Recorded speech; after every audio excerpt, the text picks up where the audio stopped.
નમસ્કાર મિત્રો, ગઈકાલની હવામાન વિભાગની આગાહી સાંસી પડી છે।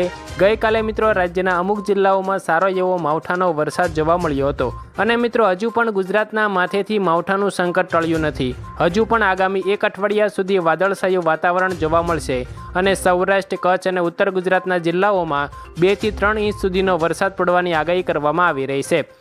તો મિત્રો આજે આપણે આ વિડીયોમાં ગુજરાતના હવામાન સમાચાર વિશે વાત કરીશું। હવે ગુજરાતમાં ઠંડી કેવી પડશે, પવન કેવો ફૂંકાશે અને ગુજરાતના કયા ભાગોમાં ભારે વરસાદ પડશે તે અંગેના તમામ નાના મોટા સમાચારોની વાત આજના આ વિડીયોમાં અમે તમને જણાવીશું। જો મિત્રો તમને અમારો આ વિડીયો પસંદ આવે તો વિડીયોને એક લાઇક તમારી જરૂરથી કરી દેજો અને અમારી આ હવામાન ખાતાની યુટ્યુબ ચેનલને સબસ્ક્રાઈબ પણ જરૂરથી કરી લેજો। આજે મિત્રો હવામાન વિભાગે એક મોટી આગાહી કરતાં જણાવ્યું છે કે આજે રાત્રે તેમજ આગામી દિવસોમાં સૌરાષ્ટ્ર પંથકોમાં ભારે વરસાદ પડવાની સંભાવના છે। 2 ઇંચ સુધીનો વરસાદ પડે તેવી આગાહી કરવામાં આવી છે। ગઈકાલે મિત્રો સૌરાષ્ટ્ર પંથકોના અમુક જિલ્લાઓમાં હળવો વરસાદ જોવા મળ્યો હતો। સૌરાષ્ટ્રમાં અમરેલી, જૂનાગઢ, ભાવનગર, સુરેન્દ્રનગર, રાજકોટ, વેરાવળ, પોરબંદર અને વડોદરામાં ભારે માવઠાનો વરસાદ પડશે તેવી આગાહી આજે હવામાન વિભાગ દ્વારા કરવામાં આવી છે। આજે રાત્રે સમગ્ર સૌરાષ્ટ્ર પંથકોમાં ભારે વરસાદનું રેડ એલર્ટ મૂકવામાં આવ્યું છે। અત્યારે ગુજરાતની બાજુમાં ભારે વરસાદી વાદળો જોવા મળી રહ્યા છે, જે ભારે વરસાદ પડવાની ચેતવણી આપે છે। આજે હવામાન વિભાગે જણાવ્યું છે કે ઉત્તર ભારતના પર્વતીય વિસ્તારોમાં ભારે બરફવર્ષા પડી રહી છે, જેના કારણે તેના ઠંડા પવનો ગુજરાત સુધી ફૂંકાઈ રહ્યા છે, જેના કારણે હવે ઠંડીમાં વધારો થશે અને ભારે ઠંડી સાથે હળવું માવઠું પણ પડી શકે છે। મિત્રો ઉત્તર ગુજરાતના જે સરહદી જિલ્લાઓ છે ત્યાં ભારે પવન ફૂંકાવાની સાથે ધોધમાર વરસાદ પડવાની સંભાવના છે। હવે ગુજરાતમાં ભારે ઠંડી સાથે માવઠું ભૂકા બોલાવશે તેવા એંધાણ જોવા મળી રહ્યા છે। તમે મિત્રો અહીં વેધર એપ્લિકેશનમાં જોઈ શકો છો કે ગુજરાતના પ્રદેશોમાં ભારે વરસાદી સિસ્ટમો એક્ટિવ જોવા મળી રહ્યું છે, જેના કારણે હવે આગામી 2 થી 3 દિવસોમાં સમગ્ર ગુજરાતમાં હળવા માવઠાની આગાહી કરવામાં આવી રહી છે। હવામાન વિભાગે આજે સૌરાષ્ટ્રના દરિયા નજીકના પંથકોમાં ભારે પવન સાથે વરસાદનું રેડ એલર્ટ મૂક્યું છે, કારણ કે મિત્રો આજે દરિયો ગાંડો તૂર બન્યો છે।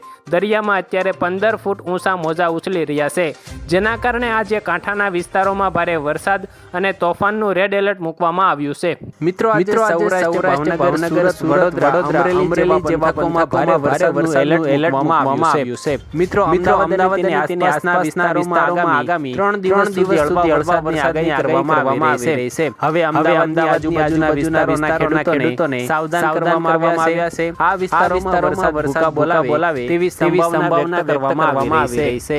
મિત્રો ત્યાર પછી આજે બપોરે જે હવામાન વિભાગે વરસાદને લઈને એક મોટી આગાહી કરી છે તેના ઉપર જો નજર કરીએ તો મિત્રો અમદાવાદ અને ગાંધીનગર સહિત સમગ્ર ગુજરાતના ખેડૂતો માટે ફરી એકવાર ચિંતાજનક સમાચાર સામે આવ્યા છે। રાજ્યના જાણીતા હવામાન નિષ્ણાત અંબાલાલ પટેલે ફેબ્રુઆરી મહિનામાં હવામાનમાં મોટો પલટો આવશે તેવી આગાહી કરી છે। સામુદ્રિક પેરામીટર્સ અને વેસ્ટર્ન ડિસ્ટર્બન્સની અસરને કારણે રાજ્યના અનેક વિસ્તારોમાં કમોસમી વરસાદ એટલે કે માવઠું થવાની પૂરેપૂરી શક્યતા વ્યક્ત કરવામાં આવી રહી છે। મિત્રો અંબાલાલ પટેલના જણાવ્યા અનુસાર ઉત્તર ભારતના પહાડી વિસ્તારોમાં વેસ્ટર્ન ડિસ્ટર્બન્સ સક્રિય થવાને કારણે ભારે હિમવર્ષા અને બરફના તોફાનો જોવા મળી રહ્યા છે। મિત્રો આ કુદરતી ઘટનાની સીધી અસર પાડોશી રાજ્યો રાજસ્થાન અને ગુજરાતના હવામાન ઉપર પડશે।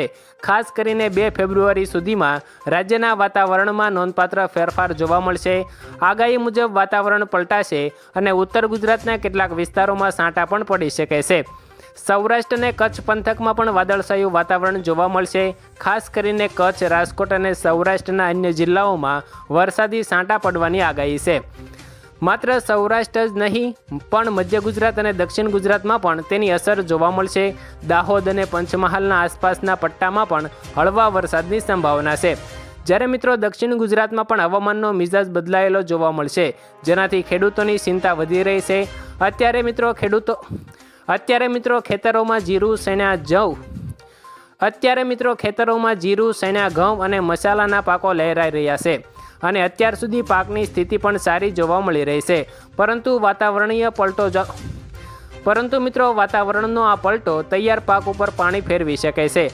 અંબાલાલ પટેલે લાલ બત્તી ધરાવતા ચેતવણી આપી છે કે જો ફેબ્રુઆરી મહિનામાં માવઠું પડશે તો તૈયાર થયેલા શિયાળુ પાકને મોટું નુકસાન થઈ શકે છે। ખાસ કરીને જીરું જેવા સંવેદનશીલ પાકોને ભેજવાળું વાતાવરણ માફક આવતું નથી। તેથી મિત્રો પાક સંરક્ષણ માટે ખેડૂતોને આગમચેતીના પગલાં લેવા જોઈએ। તો આભાર મિત્રો, આજે આપણે ગુજરાતના કેટલાક મહત્ત્વના હવામાન સમાચારો વિશે વાત કરી।